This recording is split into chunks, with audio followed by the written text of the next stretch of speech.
Hola, mi nombre es Valentina González Valderrama. Mi grupo está conformado por Hilary Herrera, Bleidis Novoa y Loan Urango.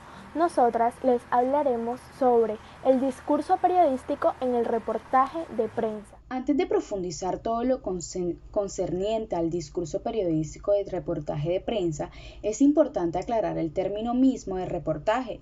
Según el Diccionario Real de la Academia Española lo define como aquel trabajo periodístico cinematográfico de carácter informativo, es decir, es el encargado de dar a conocer un suceso, hechos sobre un personaje o sobre cualquier tema.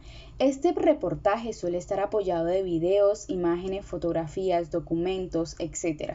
Además que este trabajo es publicado en cualquiera de los medios de comunicación influyentes de la sociedad, por ejemplo, la televisión, la radio, la prensa, etc. Dentro de los rangos característicos de la investigación, Martin Vivaldi afirma que es un relato periodístico esencialmente informativo, libre en cuanto al tema, objetivo en cuanto al modo y redactado perfectamente en el estilo directo. Además de ello, este relato de estilo más o menos literario se construye con base al estilo que le imprime su autor. Por otro lado, el reportaje responde a una redacción textual de tipo descriptivo o narrativo que intenta explicar objetivamente un suceso actual o reciente empleado elementos periodísticos que le aporten una diversificación audiovisual, como por ejemplo declaraciones de distintos personajes, mostrando el ambiente donde sucedieron los hechos e incluso ilustrar al modo de redacción la noticia con el fin de aplicar la perspectiva de análisis y explicación del reportaje realizado por el autor de ese trabajo periodístico. La titulación como núcleo informativo del mensaje.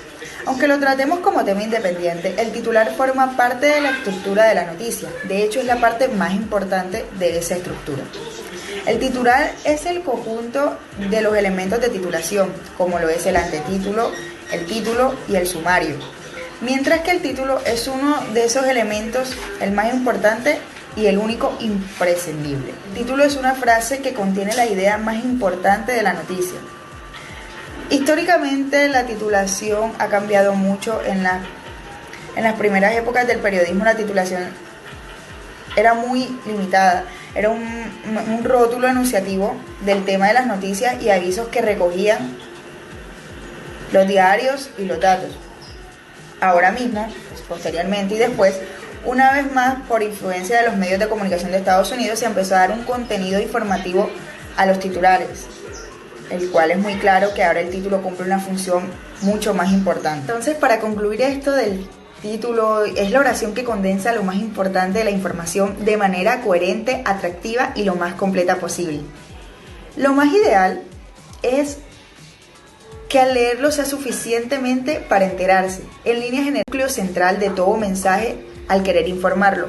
Como recomendación inicial, el periodista no puede terminar de hacer una entrevista o llegar a la redacción sin tener el titular en la cabeza. O sea, si no lo tiene, quizás deba explorar un poco más en el sitio de reportería para encontrarlo. En el tercer paso tenemos la entradilla y la apelación al lector.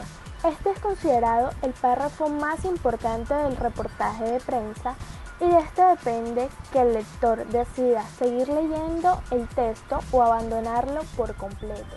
La entradilla debe funcionar de forma independiente y se aconseja, salvo en casos excepcionales, no comenzar la información con una proposición subordinada, números en dígitos, nombres de organismos oficiales o citas.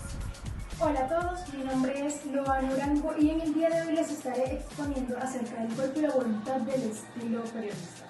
El cuerpo, vamos a comenzar para el cuerpo, la parte central. Esto viene siendo como la médula del periodismo.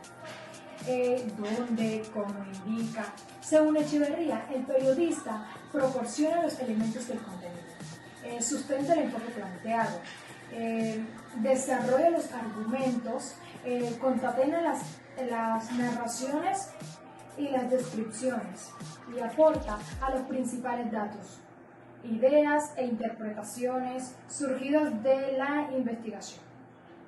Su confección del periodista pone a prueba aspectos importantes como el enfoque, la investigación, la selección, la habilidad, la estadística y el dominio de esto. En el quinto punto tenemos el cierre como reafirmación del planteamiento. Este, al ser el último contacto del periodista con el lector, según Ulibarri, debe ser eficaz, congruente con el texto que corona, debe ser el final lógico del camino que juntos emprendieron, lector y periodista.